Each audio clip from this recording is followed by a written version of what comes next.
Hi friends, എല്ലാവർക്കും infinity വ്ളോഗിൻ്റെ പുതിയൊരു വീഡിയോയിലേക്ക് സ്വാഗതം. ഫ്രണ്ട്സ്, നമ്മുടെ ഇന്നത്തെ വീഡിയോ വളരെ വ്യത്യസ്തമായൊരു വീഡിയോ ആണ്. ഞാനിപ്പോൾ ഉള്ളത് നമ്മുടെ നെടുമ്പാശ്ശേരി എയർപോർട്ടിലാണ്. അപ്പോൾ നമ്മുടെ കൊറോണ കാലഘട്ടത്തിലെ 6 എയർപോർട്ടുകളിലെ ദൃശ്യങ്ങളിലേക്കാണ് പോകുന്നത്. 2 ദിവസം കൊണ്ട് 6 എയർപോർട്ടുകൾ ഞാൻ കവർ ചെയ്യാൻ പോവാണ്. അപ്പോൾ ഞാനിപ്പോൾ നെടുമ്പാശ്ശേരി എയർപോർട്ടിൻ്റെ ടെർമിനൽ 2-ലെത്തിയിട്ടുണ്ട്. കൊച്ചി ടു ബോംബെ ഇൻഡിഗോ ഫ്ലൈറ്റാണ്. 7:50 ഡിപ്പാർച്ചർ ടൈം. എൻ്റെ സാധനങ്ങൾ ബോർഡ് ചെയ്ത ശേഷം സെക്യൂരിറ്റി ചെക്കിംഗ് ഉണ്ട്.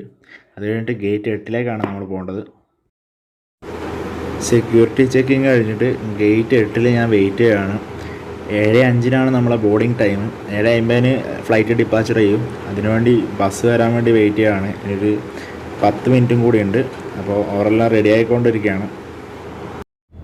ഇന്ത്യയിൽ ആദ്യമായി പ്രവർത്തനം ആരംഭിച്ച ഇൻ്റർനാഷണൽ എയർപോർട്ടാണ് നമ്മുടെ നെടുമ്പാശ്ശേരി എയർപോർട്ട്. 1990 ജൂൺ 10 ഇത് ഔദ്യോഗികമായി പ്രവർത്തനം ആരംഭിക്കുന്നത് എന്നത് ഏറ്റവും വലിയൊരു വസ്തുതയാണ്.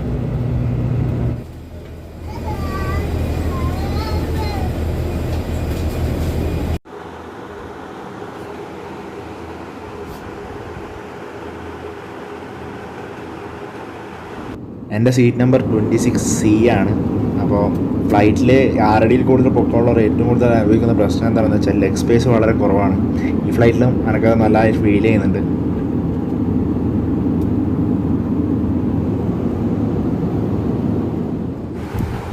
Kochi to Bombay flight time 2 മണിക്കൂറാണ്. 10:05 ഞാനിവിടെ ബോംബെ എയർപോർട്ടിലെത്തിയിരുന്നു.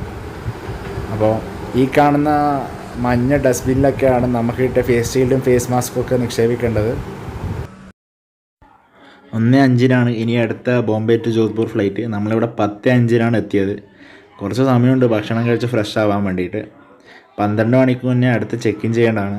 അപ്പോൾ അത് കഴിഞ്ഞിട്ട് നമുക്ക് 1:05 ആകുമ്പോഴത്തേക്കും ഫ്ലൈറ്റ് ഇവിടെ നിന്ന് എടുക്കുന്നതായിരിക്കും.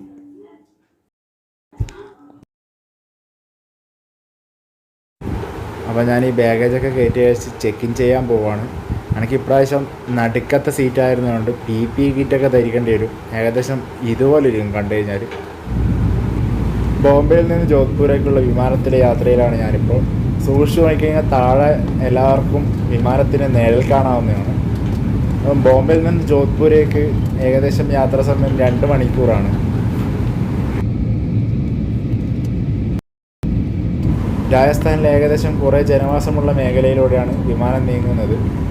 നമ്മുടെ ജോധ്പൂർ എയർപോർട്ട് എന്ന് പറഞ്ഞാൽ തികച്ചും മിലിറ്ററി ആധിപത്യമുള്ള മിലിറ്ററി കൺട്രോളിലുള്ള എയർപോർട്ടാണ്. കണ്ണൂർ റെയിൽവേ സ്റ്റേഷന് അത്രമാത്രമുള്ളൊരു ചെറിയൊരു എയർപോർട്ടാണ്. അടുത്തതായിട്ട് എനിക്ക് പോകേണ്ടത് Jodhpur to Delhi Air India ഫ്ലൈറ്റിലാണ്. അപ്പോൾ എയർ ഇന്ത്യ ഫ്ലൈറ്റ് അവിടെ വെയിറ്റ് ചെയ്യുന്നുണ്ട്.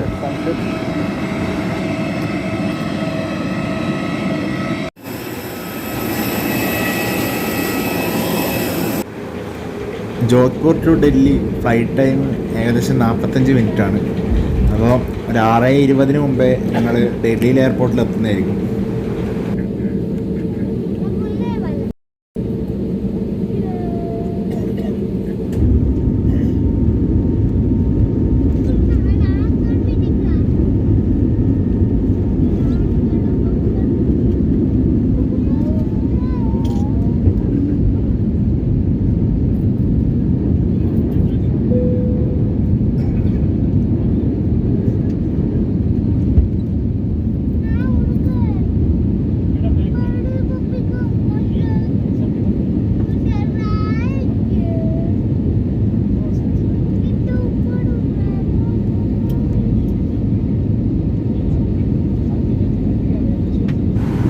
ഈ യാത്ര ചെയ്തതിൽ എയർ ഇന്ത്യ ഫ്ലൈറ്റിനെ മറ്റ് ഫ്ലൈറ്റിൽ നിന്ന് വ്യത്യസ്തമാക്കുന്നത് അവരുടെ മഹാരാജ ഈ സൂപ്പർ സേവർ എന്ന പാക്കേജാണ്. ഈ പാക്കേജ് വഴി ഫ്ലൈറ്റിൽ യാത്ര ചെയ്യുന്ന ഡൊമസ്റ്റിക് ആയാലും ഇൻ്റർനാഷണൽ ആയാലും യാത്രക്കാർക്ക് ഭക്ഷണ പാക്കേജ് ലഭിക്കുന്നതായിരിക്കും. അപ്പോൾ മുമ്പ് ഞാൻ യാത്ര ചെയ്ത ഫ്ലൈറ്റുകളിലൊന്നും ഭക്ഷണം മുൻകൂട്ടി ഓർഡർ ചെയ്താലല്ലാതെ ലഭ്യമാവുകയില്ല.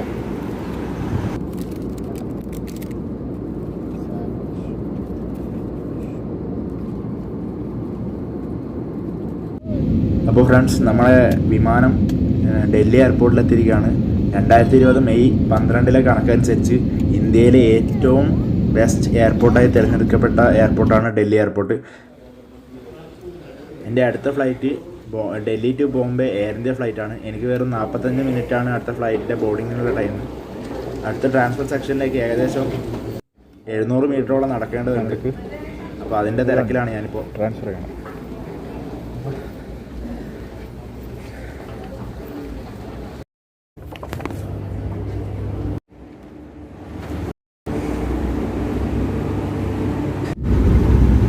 എട്ടേ കാലിനാണ് Delhi to Bombay Air India ഫ്ലൈറ്റിൻ്റെ ഡിപ്പാർച്ചർ ടൈം. അത് ഒരു 10 കാലാകുമ്പോഴത്തേക്കും ബോംബെ എയർപോർട്ടിൽ എത്തുന്നതായിരിക്കും.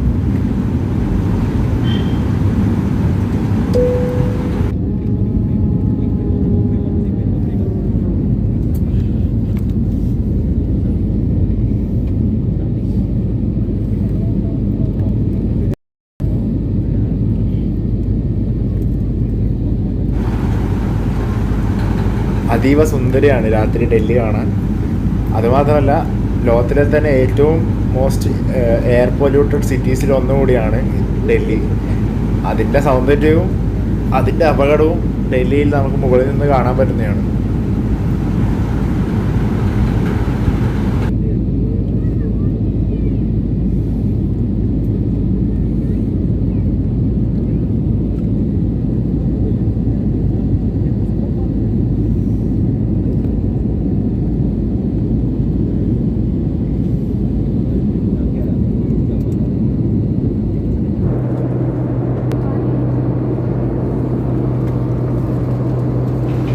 ഫ്ലൈറ്റ് ബോംബെ എയർപോർട്ടിൽ എത്തിയിരിക്കുകയാണ്. അപ്പോൾ ഫ്രണ്ട്സ്, നമ്മളെ ട്രിപ്പിൻ്റെ 2ാമത്തെ ദിവസമാണിത്. അപ്പോൾ ഞാനിപ്പോൾ ഛത്രപതി ശിവജി മഹാരാജ് ഇൻ്റർനാഷണൽ എയർപോർട്ട് ബോംബെയിലാണ് ഉള്ളത്. അതിൻ്റെ പുറത്താണ് ഞാനിപ്പോൾ നിൽക്കുന്നത്. അത്ര മനോഹരമാണ് ഈ എയർപോർട്ട് കാണാൻ. ഇവിടെ ഛത്രപതി ശിവജി മഹാരാജിൻ്റെ ഒരു പ്രതിമയും ഇവിടെ ഒരു കാവിക്കൊടിയും ഉണ്ട്. പിന്നെ അതിന് തൊട്ടിപ്പുറത്ത് തന്നെ ആയിട്ട് ഒരു ഇന്ത്യൻ ഫ്ലാഗും ഉണ്ട്. ഈ സമയത്ത് ഒരു കാറ്റുണ്ടെങ്കിൽ നമ്മുടെ ഇന്ത്യൻ ഫ്ലാഗ് ഒന്ന് പാറി കാണുമായിരുന്നു. ഒരു പക്ഷിക്കൂടിൻ്റെ വലിയ എയർപോർട്ടാണ് ബോംബെ എയർപോർട്ട്. പ്രതിവർഷം 40 ദശലക്ഷം ആൾക്കാർ വരെ ഈ എയർപോർട്ടിൽ നിന്ന് യാത്ര ചെയ്യുന്ന ഗവൺമെൻറ് ഔദ്യോഗികമായ കണക്ക്. നമ്മുടെ 2ാമത്തെ ദിവസത്തെ ആദ്യത്തെ flight Bombay to Hyderabad IndiGo ഫ്ലൈറ്റാണ്. അപ്പം ഭക്ഷണം കഴിച്ച് കഴിഞ്ഞിട്ട് നമുക്ക് വിമാനത്താവളത്തിലേക്ക് കയറാം. ബോംബെ എയർപോർട്ടിലെ ഫുഡിൻ്റെ വിലയാണ് ഒരു ചായ 60 രൂപ, ഇഡ്ഡലി 110 രൂപയാണ് പറയുന്നു. 2 ഇഡ്ഡലിയും സാമ്പാർ ചട്നി എല്ലാം കൂടിയിട്ട് പറയുന്നു. ഇപ്പം സമയം 6 മണിയായിട്ടുള്ളൂ. 9:10 നമ്മുടെ ഫ്ലൈറ്റ് ഇവിടെ നിന്ന് എടുക്കുക. അപ്പോൾ 7:10 ഞാൻ ഉള്ളിൽ കയറും. നമ്മൾ ആദ്യമായിട്ട് ഫ്ലൈറ്റിൽ പോവുകയാണെങ്കിൽ എപ്പോഴും ശ്രദ്ധിക്കേണ്ട കാര്യം എന്താണെന്ന് വെച്ചാൽ വലിയ വലിയ എയർപോർട്ടുകളിൽ എപ്പോഴും 2 ടെർമിനൽ അല്ലെങ്കിൽ 3 ടെർമിനൽ ഉണ്ടായിരിക്കുന്നതാണ്. നമ്മുടെ നെടുമ്പാശ്ശേരി എയർപോർട്ടിലുണ്ട് 2 ടെർമിനൽ, ബോംബെ എയർപോർട്ടിലുണ്ട്, ഡൽഹി എയർപോർട്ടിലുണ്ട്. അപ്പോൾ നമ്മൾ കയറുന്നത് ഇറങ്ങുന്നത് ഏത് ടെർമിനലിലാണെന്ന് വ്യക്തമായി മനസ്സിലാക്കേണ്ടത് അത്യാവശ്യമാണ്. ഇവിടെ നിന്ന് എനിക്ക് പോകേണ്ടത് ഗേറ്റ് നമ്പർ 41B കുറച്ച് ദൂരമുണ്ട് നടക്കാൻ വേണ്ടിയിട്ട്. അതുകൊണ്ട് തന്നെ എയർപോർട്ട് അധികൃതർ ഗേറ്റിലേക്ക് പോകുന്ന വഴി നല്ല മനോഹരമായിട്ട് പുരാതന ശില്പങ്ങൾ കൊണ്ട് അലങ്കരിച്ചിരിക്കുകയാണ്. ഒരു പഴയ ബുദ്ധിസ്റ്റ് ക്ഷേത്രത്തിൻ്റെയോ ഹിന്ദു ക്ഷേത്രത്തിൻ്റെയോ മാതൃകയിലുള്ള ചുവരുകളാണ് ഇവിടെ നിർമ്മിച്ചിരിക്കുന്നത്. ഇവിടെ ഒരുപാട് ചിത്രകാരന്മാർ വരച്ച മനോഹരമായ ചിത്രങ്ങളൊക്കെ കാണാൻ പറ്റുന്നുണ്ട്. പിന്നെ ഇവിടെ അടുത്തായിട്ടൊരു എസ്കലേറ്ററൊക്കെ ഉണ്ട്.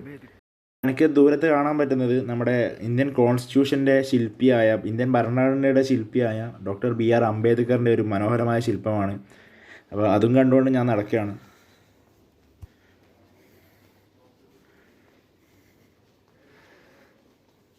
ചിത്രമാണോ?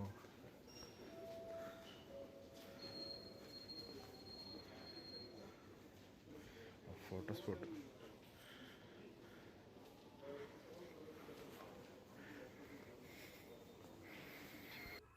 നമ്മുടെ ഫ്ലൈറ്റ് യാത്രക്കാർക്കായിട്ട് വിമാന കമ്പനികൾ നൽകുന്ന സേഫ്റ്റി പ്രിക്കോഷൻസാണിത്.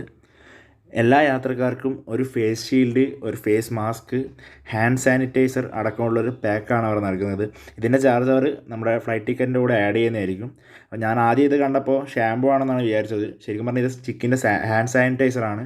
എല്ലാവർക്കും, എല്ലാ ഫ്ലൈറ്റിലുള്ള എല്ലാ യാത്രക്കാർക്കും ഇത് ലഭിക്കുന്നതായിരിക്കും.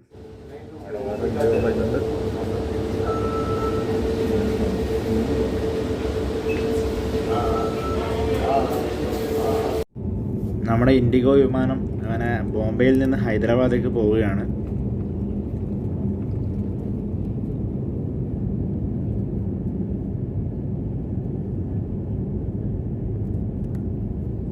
ബോംബെയിലെ ചേരികളിലൊന്നായ പ്രഭാതയാണ് താഴെ കാണുന്നത്. മുംബൈ നഗരത്തെ ഏറ്റവും വേറിട്ട് നിർത്തുന്നതും ലോകപ്രശസ്തമാക്കുന്നതും ഇത്തരം ചേരികളാണ്.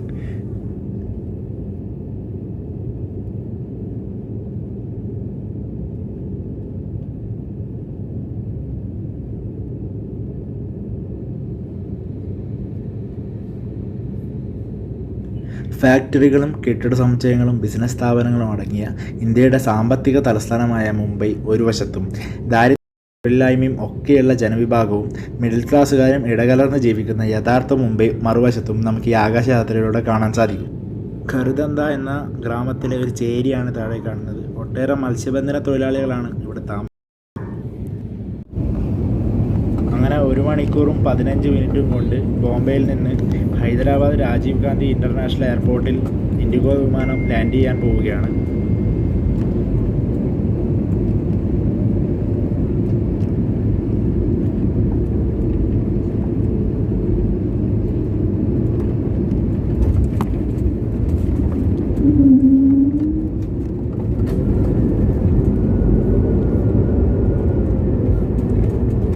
ഞാൻ കയറിയ എല്ലാ വിമാനങ്ങളിലും കണ്ട ഏറ്റവും വലിയ തമാശ എന്തെന്നാൽ, ഫ്ലൈറ്റിൽ യാത്ര ചെയ്യുന്ന സമയത്ത് സാമൂഹികതരവും സുരക്ഷയും പാലിച്ചുകൊണ്ട് ഫ്ലൈറ്റിൽ നിന്ന് ഇറങ്ങുന്ന സമയത്ത് യാതൊരു മുൻകരുതലും എടുക്കാതെ ഇങ്ങനെ കൂട്ടം കൂടി നിൽക്കുന്നതാണ്.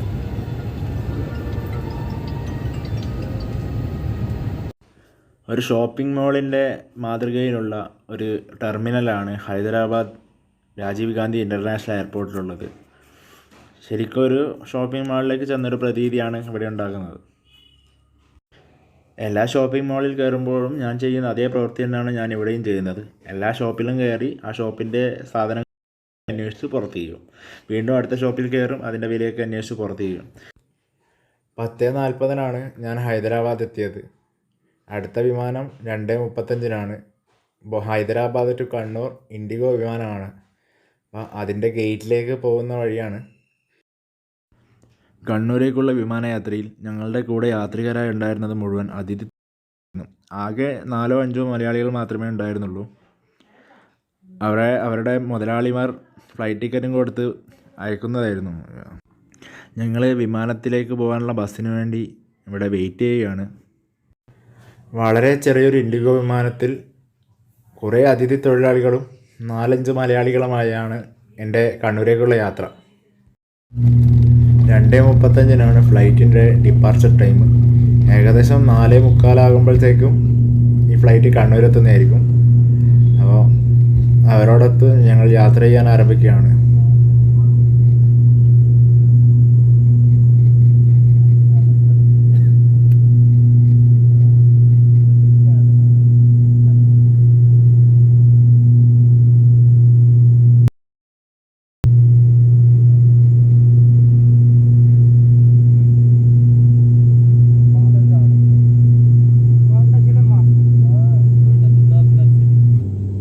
മേഘങ്ങളെയൊക്കെ മുറിച്ചു മാറ്റിക്കൊണ്ടാണ് വിമാനത്തിൻ്റെ എൻജിൻ പ്രൊപ്പലർ മുന്നോട്ട് നീങ്ങുന്നത്. നല്ല പഞ്ഞിക്കെട്ട പോലെ പൊങ്ങിക്കിടക്കുന്ന മേഘങ്ങൾക്ക് മുകളിലൂടെ വിമാനം നീങ്ങുകയാണ്. ഏകദേശം 2 മണിക്കൂർ കൊണ്ട് തന്നെ കണ്ണൂർ എയർപോർട്ടിൽ എത്തുന്നതായിരിക്കും. നല്ല മേഘങ്ങളുള്ളത് കൊണ്ട് എനിക്ക് കണ്ണൂരിലെ ദൃശ്യങ്ങളൊന്നും ക്യാമറയിൽ പകർത്താൻ സാധിച്ചിരുന്നില്ല.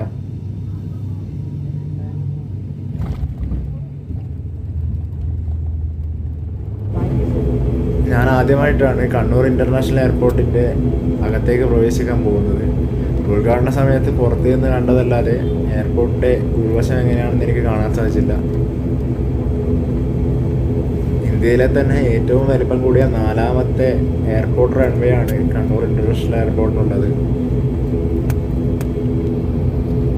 കേരളത്തിലെ തന്നെ ഏറ്റവും വലിയ റൺവേ ഉണ്ടായിട്ട് കൂടി വലിയ വിമാനങ്ങളൊന്നും ഇവിടെ ഇറങ്ങുന്നില്ല എന്നത് വളരെ വലിയ വിരോധാഭാസമാണ്. ഞാൻ യാത്ര ചെയ്യുന്നത് നവംബർ 27-28 തീയതികളിലാണ്. ആ ദിവസങ്ങളിലൊന്നും ഒരൊറ്റ ഇൻ്റർനാഷണൽ വിമാനം പോലും കണ്ണൂർ എയർപോർട്ടിൽ ഇറങ്ങുന്നുണ്ടായിരുന്നില്ല.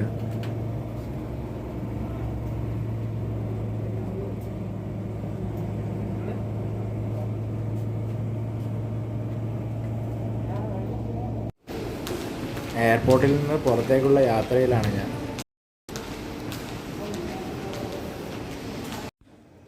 COVID-19 പ്രോട്ടോകോൾ പ്രകാരം പുറത്തേക്ക് ഇറങ്ങുന്ന യാത്രക്കാരുടെ എല്ലാ വിവരങ്ങളും ശേഖരിച്ച ശേഷം മാത്രമേ ആൾക്കാരെ ടെർമിനലിന് പുറത്തേക്ക് വിടുകയുള്ളൂ. ആകെ കുറച്ച് സ്റ്റാഫ് മാത്രമാണ് ഇവിടെ എയർപോർട്ടിലുള്ളത്.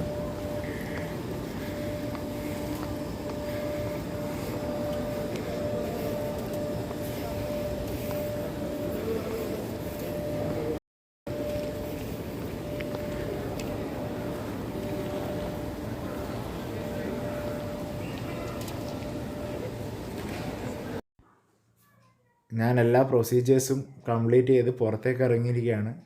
എന്നോട് പാസ് ഉണ്ടോ എന്നൊക്കെ ചോദിച്ചായിരുന്നു. പക്ഷേ ഞാൻ സംസ്ഥാനത്തിന് വെളിയിൽ സ്ഥലങ്ങളിലൊന്നും സന്ദർശിക്കാത്തതുകൊണ്ട് എനിക്ക് പാസിൻ്റെ ഒന്നും ആവശ്യമുണ്ടായിരുന്നില്ല. ഞാൻ എയർപോർട്ടുകൾ മാത്രമായിരുന്നു സന്ദർശിച്ചത്. അതുകൊണ്ട് എന്നെ പുറത്തേക്ക് വിട്ടിരുന്നു അവർ ചെക്കിംഗ് ഒന്നും ചെയ്യാതെ. പണി മുഴുമിപ്പിക്കാതെ വെച്ച പല കാര്യങ്ങളും കണ്ണൂർ എയർപോർട്ടിനുണ്ട്. ഇതൊക്കെ പൂർത്തിയാക്കുമെന്ന് തന്നെ നമുക്ക് പ്രതീക്ഷിക്കാം. ഫ്രണ്ട്സ്, നമ്മുടെ 2 ദിവസത്തെ 6 ഫ്ലൈറ്റ് യാത്രകൾ തീരുകയാണ് 6 എയർപോർട്ടുകളിൽ നിന്ന്. അപ്പോൾ കണ്ണൂർ എയർപോർട്ട് കുറച്ച് മെച്ചപ്പെടാനില്ല. ഇവർ തളർത്തിക്കളി എന്താണോ എന്നൊരു ചെറിയൊരു പ്രശ്നങ്ങളൊക്കെ ഉണ്ട്. കാരണം ആകെ ഇൻഡിഗോ പിന്നെ എയർ ഇന്ത്യ ഒക്കെ ഉള്ളൂ ഇവിടെ ഫ്ലൈറ്റായിട്ട്. പിന്നെ ഇവിടുത്തെ ചെക്കിംഗ് ഒക്കെ അടിപൊളിയാണ്. എല്ലാവരും ചെക്ക് ചെയ്തിട്ട് ഉള്ളിൽ കയറുന്നുള്ളൂ. ബോംബെ എയർപോർട്ടോ ഡൽഹി എയർപോർട്ടോ എല്ലാം ആൾക്കാർ ലാവിഷായിട്ട് അകത്തേക്ക് വിടുന്നുണ്ട്. ഒരു റെസ്ട്രിക്ഷൻസ് ഒന്നുമില്ല. പിന്നെ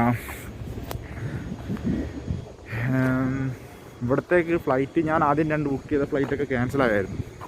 അപ്പോൾ ഇവിടെ ഈ കണ്ണൂരേക്ക് ഫ്ലൈറ്റ് വരുന്നത് വളരെ കുറവാണ്.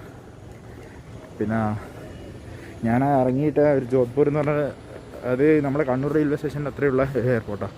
അപ്പോൾ അവിടെ വരെ മണിക്കൂർ ഓരോന്ന് വെച്ച് ഇറങ്ങുന്നുണ്ട് ഫ്ലൈറ്റ്. അത്ര പോലും ഇവിടെ കിട്ടുന്നില്ല എന്ന് പറഞ്ഞാൽ ഇൻ്റർനാഷണൽ എയർപോർട്ടിൻ്റെ അവസ്ഥ ഒന്നും ഇങ്ങനെ. പിന്നെ ഇനിയൊരു 7 ദിവസത്തെ ക്വാറൻറ്റൈൻ ഉണ്ടാവും എനിക്ക്. വേറെ വലിയ കുഴപ്പങ്ങളൊന്നുമില്ല, എല്ലാം ഓക്കെയാണ്, ഒക്കെ സെറ്റാണ്. നേരെ വീട്ടിൽ പോകുന്നു, ക്വാറൻറ്റൈനിലിരിക്കുന്നു.